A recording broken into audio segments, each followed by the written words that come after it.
Head over to miniaturemarket.com. They have thousands of board games at discounted prices like Star Wars the Deckbuilding Game. Hello my friends, it's the Game Boy Geek here. Today, one of us is going to be on the Rebel side, the other on the Empire side, and we're going to be playing a deck building game where we're trying to take out 3 bases of the other player first. We're going to be looking at Star Wars the Deckbuilding Game by Fantasy Flight Games. Let me show you how it's played. I'll see you on the other side.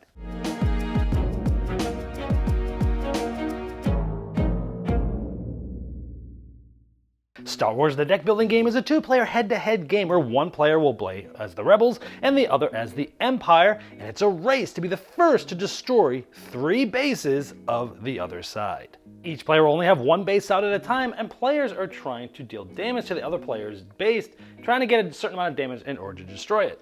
Players each have a starting deck of 10 cards. You'll have 5 cards in your hand. You'll be playing them and do different things. Like these are going to be getting you resources, which essentially is like currency in the game. Some abilities allow you to do anything like attacking or resources or even move the force to your side, which can help. So we can actually add some of these resources and we can spend those on cards. Some cards are neutral in the row, and these can be bought by either person, where some of them are only specific to the other player, so they're facing them. We might be able to buy a Millennium Falcon, but it costs 7, so it might be a little bit later in the game, and the other player has access to Boba Fett if we allow it to stay there. We're about 1 away from getting this capital ship, which will allow us to defend our base, and then there's these Outer Rim pilot cards that are available pretty much all the time. It's a standard sort of deck builder extra set of cards there, but we can afford Chewbacca, who's going to be able to give us 5 attack on a future turn, because like most deck builders, when you buy it, it goes into your discard pile and it will cycle through to your hand at some point. Then if you have another unique, which is that symbol, you can draw a card when you play it. So things like that. Some cards are allowing you to attack, like this one has 2. Now, do we put that 2 attack towards the base and it only needs 8, that would be, 1/4 of destroying that base, or do we attack this? This has 1. This is an interesting twist in this style deck builder game, is that this can be bought by the other player. For 1, it's a TIE fighter. If we don't want them to have this, we can attack this. Now, thematically, it's depending on which side you are, it's either a bounty hunter attack or a sabotage. In this case, it's sabotage. And we would spend 1 attack. This would get removed from the row, immediately replaced, and we could gain a resource. So you might want to do that earlier in the turn. Maybe you wanted to buy something else, but it also keeps the other player from getting cards. And this is a big twist and my favorite part of the game. Now, there's a force tracker at the beginning of the game. The Rebels have it maxed out. If they start their turn with it maxed out, they're going to gain a resource, but the other player's playing this like a tug of war, pulling at their side. It's still on the Rebels side here. This is even. That's the Empire side. And now here, like if I had played this, your opponent has to discard a card from their hand at random if the force is with you. So if I played this card like this, because we have the force, they would have to discard 1 at random. So there's lots of abilities that trigger off of where the force is. Now, generally, that's how the game is played. When you're done, you're going to just discard the rest of the cards that you've played, draw 5 for your next turn, and it's the next player's turn, and you keep going like this. Now, here's some of the more powerful cards in the game. Of course, Darth Vader costs 8, but he gives you 6 attack and 2 force, and while the force is with you, he gains 4 for a total of 10 attack. That is huge, but if you're able to sabotage that and do 8 while it's in the row, you'll gain 4 resources and 4 force and get rid of Darth Vader. So, it's tough choices there. Boba Fett costs 5, gives you 5 attack. And when he declares a target in the galaxy row, you get to draw a card. So he's good about going off and doing those bounty hunter killings in the middle of the galaxy row there. Han Solo costs 5, he gives you 3 attack and 2 resources, and you draw a card, or 2 if you have the Millennium Falcon in play, which also gives you 5 attack, 2 resources, and adds a unique unit from your discard pile to your hand. Really cool.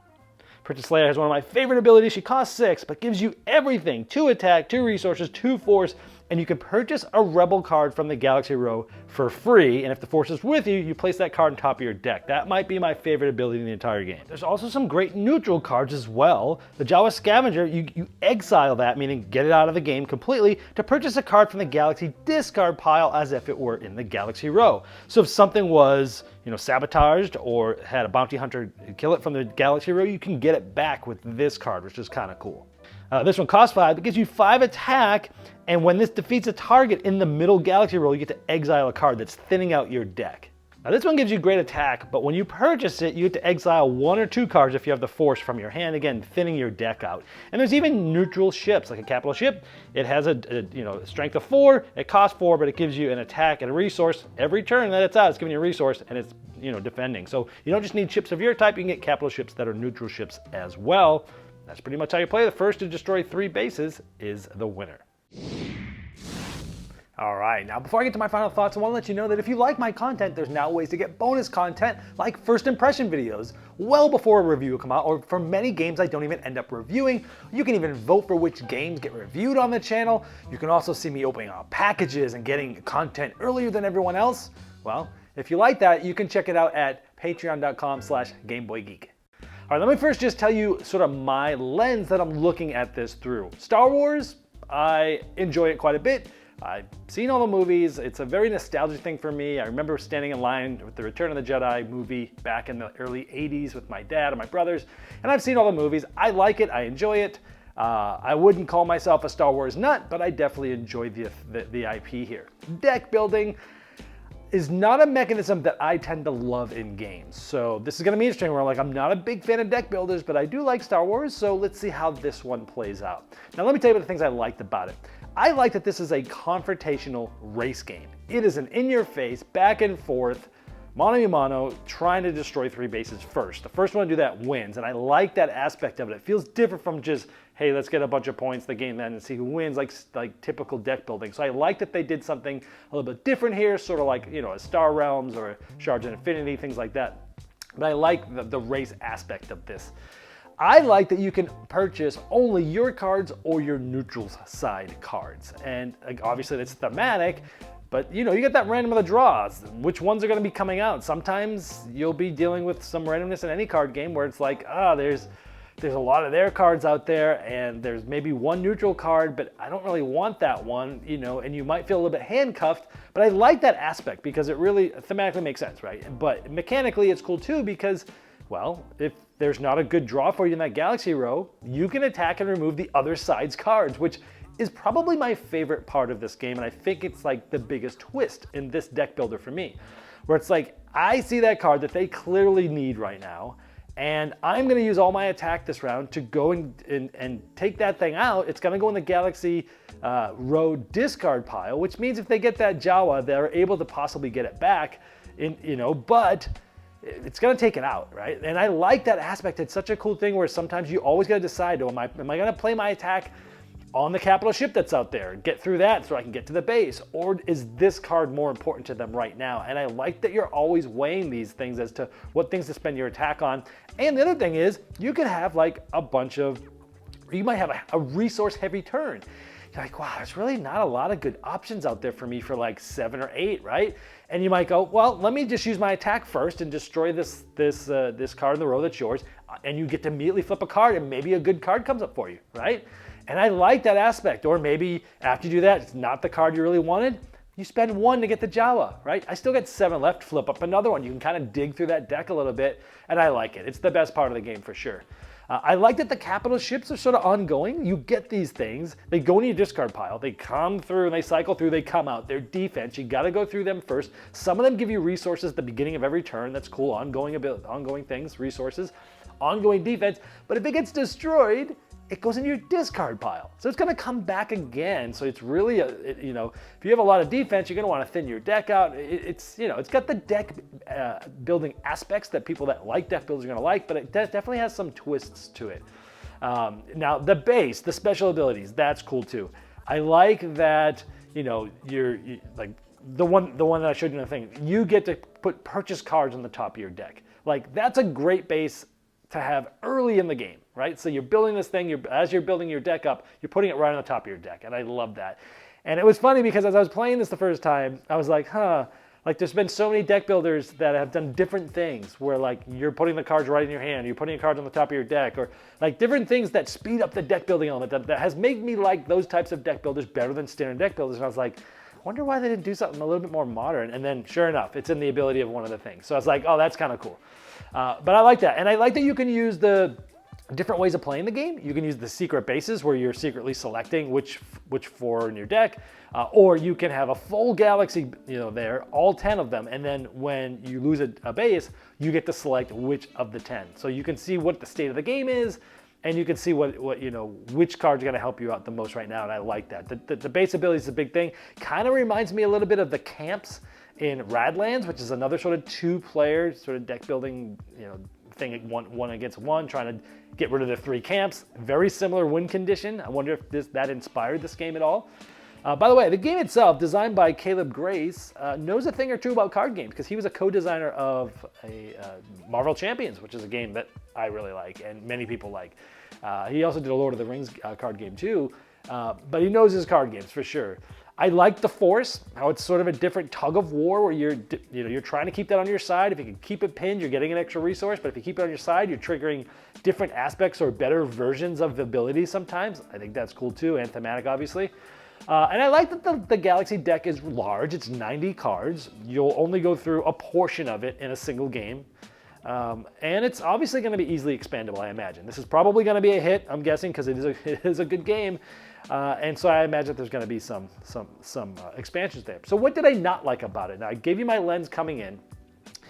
For me, in general, deck builders, the one thing I don't like about them is like the first opening 3 or 4 turns are quite boring. You've got these boring cards that always do the same thing at the beginning of every game. You don't have asymmetric things, like Lashrurs of Arnak recently gave you an expansion that gives you a different starting deck. I would like to see things like that. I don't like the boring starts of deck builders. This has that. First 3 or 4 turns, great. I'm gonna throw these boring cards. I'm gonna buy a couple cards. I'm gonna do this and start getting things going. I like to jump right into the action. I feel like the beginning of deck builders are boring. This one's no different for me, but it still is only like the first 3 or 4 turns. It's not different from any other deck builder. If that doesn't bother you, it's not gonna bother you. If it does, it's still in this one. I prefer, and I know this is a very different game, but I loved Star Wars Destiny. I thought that game was absolutely fantastic. I'm sad that it's gone away. I don't like the CCG model, but I like that they had starter decks that would allow you to just basically play 1 against 1 and for a while, and it gave you a lot of strategy.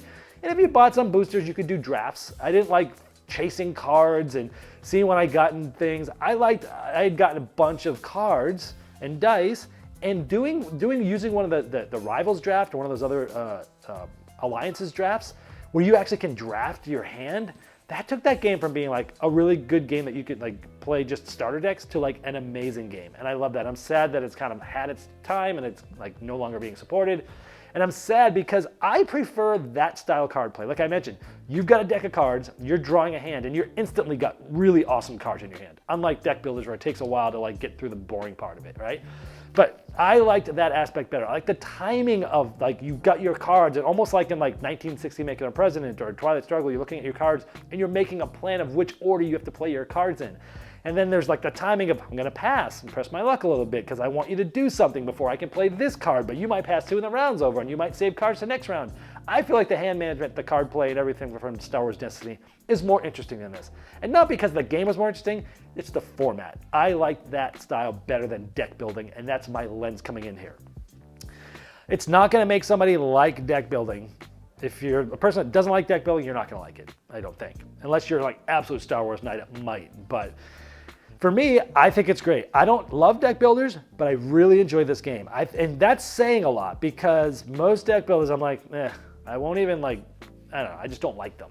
This one I enjoy a lot. I think it's really good. And I think if you really like deck builders or you really like Star Wars, you should check this out because you're probably gonna enjoy it. If you like both of those, this is gonna be a no-brainer. This is Fantasy Flight. They didn't just slap Star Wars onto an average deck building game. They created a really good game that I think a lot of people are going to love, probably more than me, but I did like it quite a bit. And that is Star Wars the Deck Building Game. This has been a Game Boy Geek, breaking down barriers, growing relationships with board games by helping you find the next one you'll love. Game Toppers not only transforms your existing table into a high-quality gaming solution, but they now offer full leg kits and dining cover solutions for the full table application. Paired with over 20 styles of thematic game mats in 11 different sizes from notable board game artists like Vincent Dutray, collapsible cup holders, and real cool accessories, experience what thousands of other gamers enjoy by upgrading every game you play with a Game Topper system. Save hundreds of dollars on Game Topper package deals that are in stock now for immediate shipping at GameToppersLLC.com or click the link below.